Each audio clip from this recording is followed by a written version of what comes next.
it's Tuesday morning, it's 8 o'clock. So there's really only one place to be if you got a job. Or if you haven't got a job, there's one place you can be, and that's watching Trash Talk. Hey, in all fairness, there's multiple places and platforms. So if you don't want to look at our beautiful faces this morning, shame on you. But if you do want to hear our voices, you can check us out on Anchor and Spotify, Apple Podcasts, all of that. We're everywhere. It's true. I never really knew what a platform was until we started doing all these podcasts. And because people would say, well, what platform are you on? Platform. The last platform I remember was at the train station for the IC in Chicago. You'd go wait on the platform for the train. Right. Get on the brown line. Right. Yes. The brown line, the red line, the green line, right. and all that kinds of, but that's a whole nother story. You know what? Over your shoulder is a sign, and it is probably the most visible sign out on the roadways today. It used to be the donut shop signs, and the nail salons and all that, but there are probably more help wanted signs everywhere. Yeah. I wish I was in the help wanted sign business. I could make a killing. It is such a strange thing. Like, we went from the start of the pandemic to where everything just, and we already talked about that. Here we are, about to be 2 years out. 2 years, right? Since the launch of the pandemic. And we are in such a situation around the world, but we can only speak for our country and really right here. There's nobody. There's almost every business. I'm not saying they're not out there, but almost every business has some suffering of short staff, short supplies. They're shortening their hours because they don't have enough people to work. It is blowing my mind. And the excuse used to be, well, everybody's on unemployment, collecting the extra unemployment. That ship sailed a long time ago, people. I don't think people realize what's going on. It's huge. Well, the part of the puzzle was that when people lost their jobs because of the pandemic and places were closed or they were furloughed, whatever it was, people applied for unemployment compensation and they got it. And they realized that going back to work, that they were making almost enough to live on by collecting unemployment. They were making more, trust me. Yeah. So why bother going back to work? I get it. I get that. And that added to that was now the businesses that were closed were now opening, but they weren't going to open a 12-hour day like they used to be. They were opening with shorter hours, and some of them vicious cycle. They couldn't get enough people to work in order to go back to the old schedules. And certainly one of them that is still evident right now is the short hours in the drive-through food places. When you used to go by and pick up sandwiches for lunch at 8 o'clock in the morning, and you can't do that anymore, that some of the fast food restaurants are only open like 9 to 5. Well, people are already at work at 9 and they don't leave until 5, and they want to pick up some sandwiches on the way home, and you're closed because you don't have the staff or you don't have the product. And the drive-through is the only place that's open because the dining room is still closed because they don't have enough staff. I mean, it's getting to be almost a pandemic of its own. Well, and it is. And the thing is, yes, during that unemployment situation, that was a part of the problem. And then some of those people said, because those hours were kind of coming back, those employers were only hiring X amount of people. So some of the other people said, I don't want to do that anymore. I'm going to go here in this industry. I get that. Right. But that's over. Now we have a situation where the unemployment's dried up. You're not getting any more stimmies. The stimulus is done. Okay. Now you've got these places that are trying to go full swing, but there's no staff.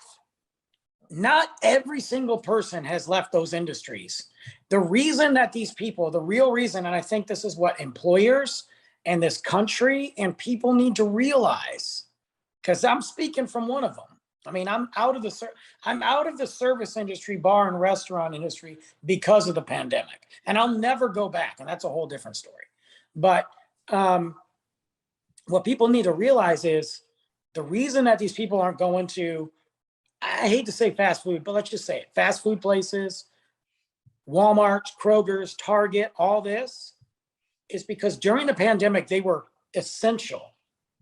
They worked during the pandemic, not collecting that unemployment because McDonald's is essential, allegedly, not collecting, not getting the extra money. And then when the pandemic was, quote unquote, I don't know, not over, but wherever we are right now, these people got their hours cut, their salaries cut, their bonuses cut, and they're not essential anymore. So these people are like, wait a minute, I just worked my butt off while you guys sat on your butts. Right. And now I got to put up with crappy customers, crappy pay, work holidays and not get holiday pay just to give you a burger. I'm leaving.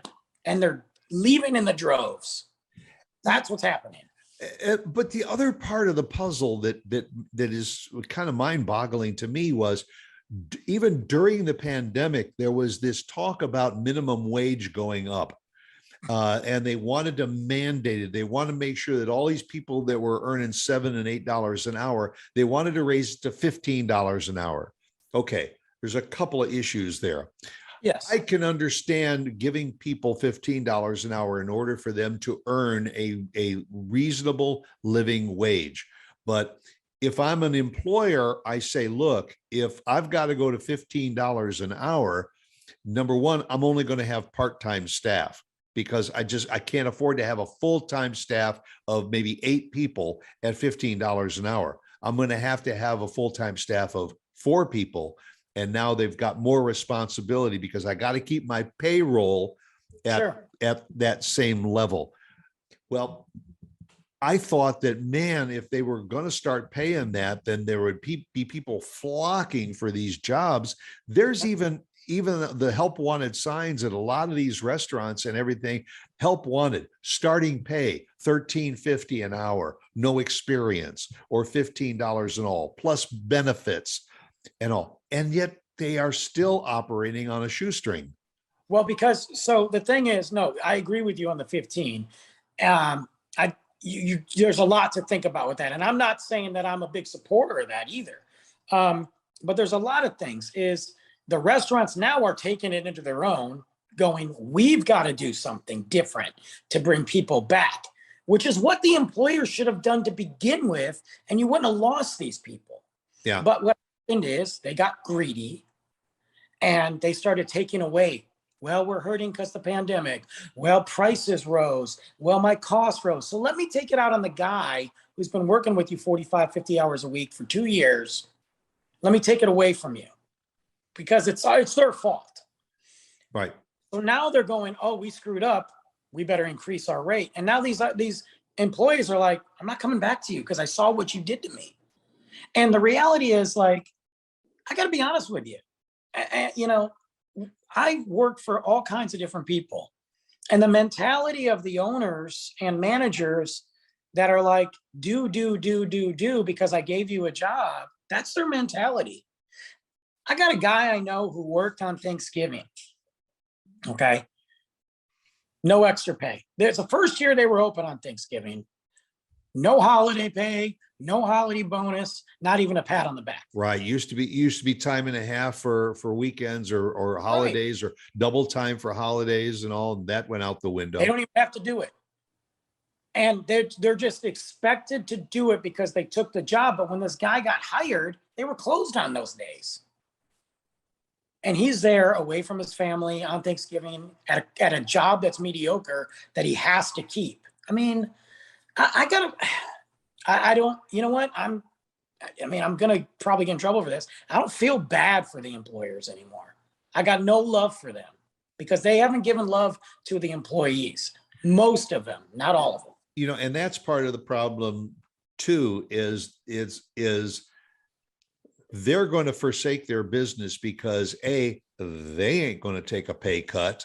No. They want to keep their salary and bennies going, and all. And to me, it seems if I was still in business, if I was in middle management, I think I would be worried, because to me, that's the area that's going to have to get cut back severely in order to allow the big bosses to continue in the lifestyle they're used to, but also to be able to provide compensation for the people that are going to run their businesses.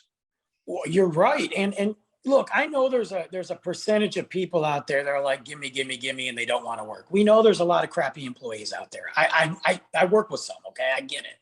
But what about the people that have been loyal, that have been busting their butt and are not getting even a pat on the back? Like, they don't even thank you anymore. They don't, like, they just expect it. And I'm like, so there's that mentality of, okay, I'm going to work 8 hours. I'm going to do my job and I'm out. That's all you're getting from me. Because why should they go above and beyond when they are literally killing themselves for nothing? The average cost, okay, in the United States, you need to make an average of $65,000 a year to survive, to make it. Just, that's an average. Right. I can tell you right now that ain't happening for half the people out there. Which in my day was a fortune. Right? Yeah. I just, and I know things change. And like we said, there's the cost is going through the roof. Cost of living's gone through the roof. Employers, though, are pitching pennies because they took a hit, but they're looking at their staff like, oh, well, you're still here. Go do this. The word productivity seems to have just almost vanished. It's in management, it's all about productivity. Now, if you can get an employee that is willing to work for that $15 an hour, that's going to give you 100%, all well and good. You try and find as many of those as you can, but it's just like, I need to get a body in that window, taking orders and filling the orders. And if they screw up on the orders, doesn't matter, or I'll get rid of them and I'll get another newbie in. That's in the it. meantime, you're losing the customers that you have, because if they're not getting a reasonable amount of satisfaction from what you're giving them, they're going to leave. And this isn't just mom and pop shops. No, you're right. No, these are the big boys. You got Walmart. You got Walmart, who isn't even open 24 hours anymore. Yeah. And they say it's because of staff, but they've realized, I don't have to be open 24 hours. If you guys order this online, I can still make $1 billion profit like they did during the pandemic.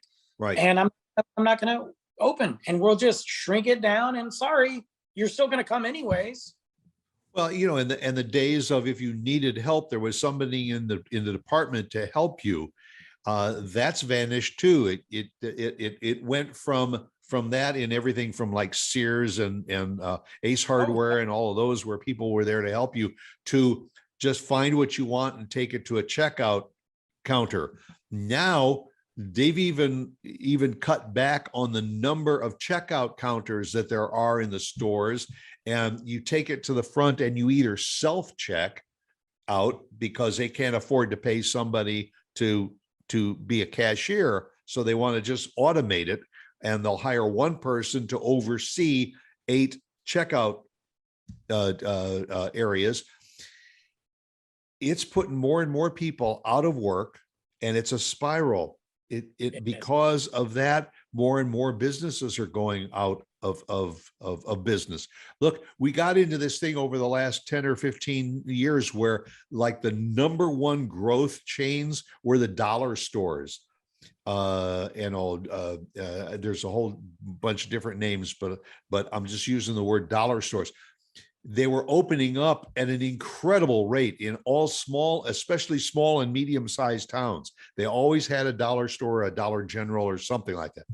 Now, all of a sudden, across the country, those are starting to close. And you read where Dollar General is closing, 800 stores nationwide. Why? They can't even get people in to be cashiers at stores like that. To keep their prices at $1 in that $1 to $5 range too. And they've managed to do that for years, but now it's like, okay, cost is going up even on that stuff. Now I got to pay my staff more, but I can't. Look, CVS just announced less than a month ago that they're closing 900 stores starting this month. 900. And CVS's mantra when they came in was crush the little guy, put them a CVS on every corner. Now you're closing 900 stores.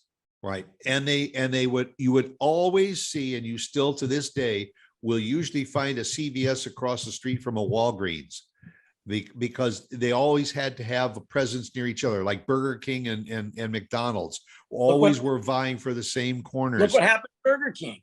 Yep. The same thing happened. Walgreens will be next. Why? Number one, it's too expensive to get out there. Number two, they built up too fast. Number three, the pharmacy option online is getting better and better daily. So people are not going to go to brick and mortar Walgreens to pay $12.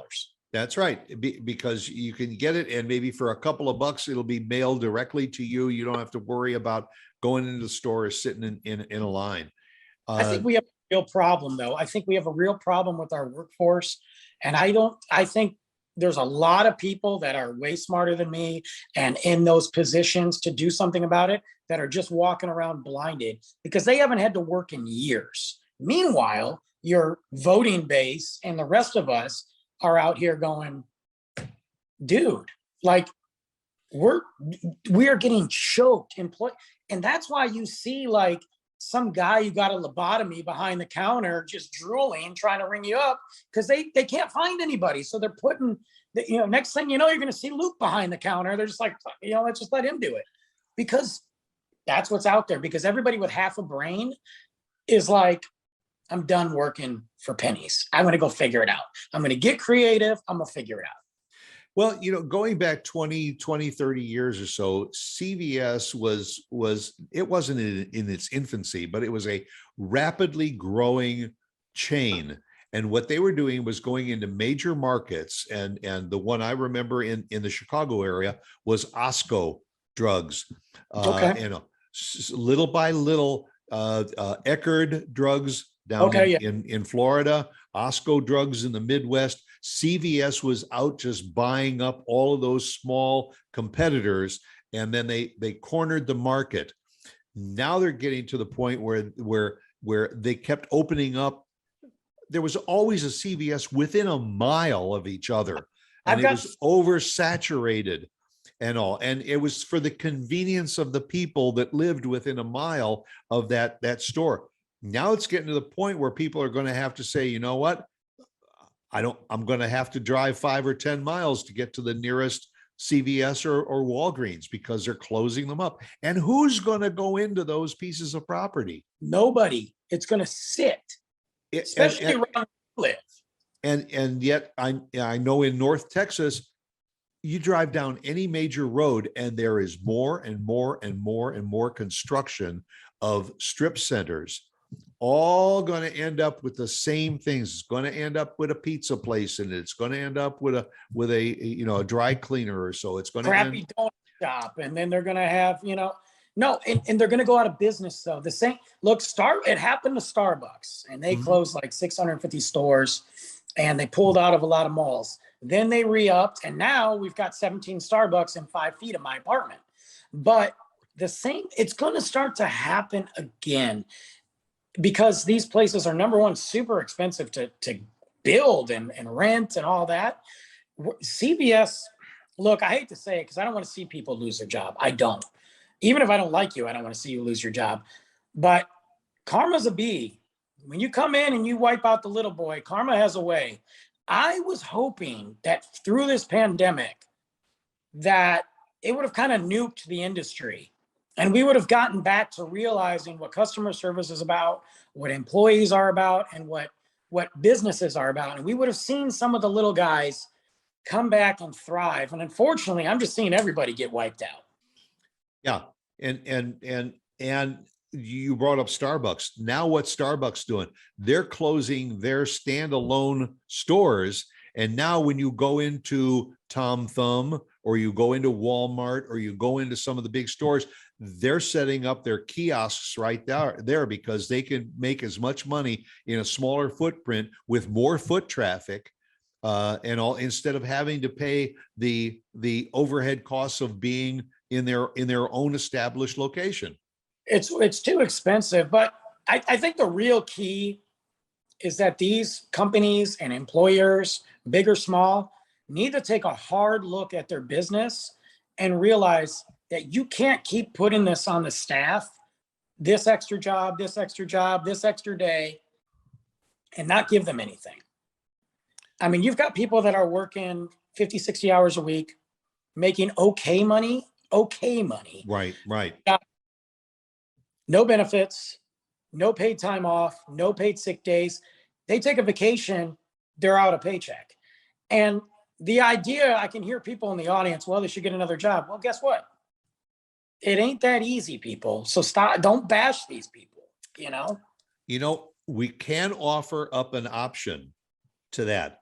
And that is, you can call somebody like Irving Chung, who is a franchise specialist. And, franchising is getting to be more affordable. And for all those people that have said, why am I knocking myself out 60 hours a week and all that, maybe I can be my own boss. Right. You don't have to have 2 mil in order to open up a Chick-fil-A or a McDonald's and everything. That's the franchise business, which is a spin-off of some of the other businesses and everything, is becoming a little bit more affordable, and people are looking into it a little more seriously. If you think that maybe franchising might be a way for you to go in order to be your own boss, control your own destiny, you might want to contact our friend Irving Chung. So that's just another option in there. By the way, Chick-fil-A too, I got to say this, look, for whatever anybody has their feelings against them or likes them or whatever, they take care of their staff really well. I just saw an ad for Chick-fil-A starting off at $17.50 to $25 an hour. Now, you're going to work, trust me. Yes, yes. It's a well-oiled machine. But you're going to get your Sundays off, and you're going to get benefits. You're going to get holidays off. I got to be honest with you. At one point during the pandemic, I applied they were looking for a manager at Chick-fil-A. I applied. I had 3 interviews. I didn't get the gig. That's okay. Maybe they don't like my face. Maybe they knew I couldn't be corporate enough. I don't know. But Chick-fil-A is a good company. So I will say this, guys, if you are looking, I've seen it. It's a hard job to get, but it's worth it. And they will take care of you. Well, the key that you said was they're a well-oiled machine. They put together a program, and that program works.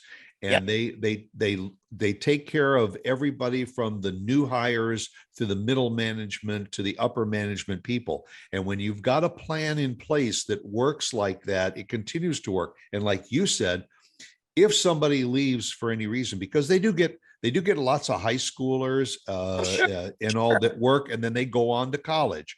Well, they just go to the file and go through the resumes that are there. It's not like, you rarely ever see a help wanted sign at a place like a Chick-fil-A or any of the shops that really have a good plan in place.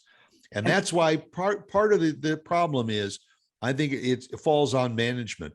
They just don't know what the hell they're doing anymore, and they don't care enough to improve it. They just want to complain about how bad everything is. Well, you've got these managers and owners that get an idea and they've ran with it for 3-4 years, and then they don't change, they don't advance. They're like, gee, I don't know what happened. And they're just sitting there they're sitting there drinking a cup of coffee while the building's on fire. The thing too, I read an article about Taco Bell, and there was a manager at Taco Bell. And I think he's more than just like a manager, but he was there for 20 years, up until about a month ago. They cut his vacation pay, they cut his sick time, and his benefits took a hit. And he's like, wait a minute, I've worked this entire pandemic. I've been here for 20 years. You cut my pay, you've cut this. He didn't get unemployment. He wasn't let go. Taco Bell was open the whole time, not inside, but the drive-through. And now I'm dealing with customers that are yelling at me because we're out of stuff when I can't even order it. He put in his notice and he quit, and he wrote an article and sent it in. I forgot the paper. Maybe I'll post it on one of our pages. Sent it in and explained why he left. And I'm just sitting there like, you let a guy of 20 years just go? Oh, that was their plan. Their plan was, because if he retired after 20 years, then he would receive some kind of a pension. And they figure that if they could get him to leave or somehow before that's a scheme that a lot of companies and corporations have used for years. Cost them more money to hire a new person than it was to maintain him. Yeah. Yeah. Unbelievable. Unbelievable. I tried to tweet the guy to talk to him, but he didn't answer. So because he's out looking for a job. You want to be on my podcast? Let's talk. There you go. Yes, if anybody wants to join us on Trash Talk and all, become a part of our empire, and I'll send in your resume. Maybe we'll call. Maybe. There's no benefits. There's no time off paid. There's that's no right. sick leave. But that's just like every other job. So you can work as many hours as you want. You have free access to our microphones and headphones, and all. You can even help pick the topics, and you can come on the show and all. You ain't going to get squat for it, but you're more than welcome to apply. You can try. Okay, and come back, and we'll go through all the hundreds of resumes that we get next week, and we'll try and pick the right person for the show. Absolutely. Don't be surprised if it's just the two of us that show up. Yeah, there's not a lot of people that we like. Get you all next week. Bye.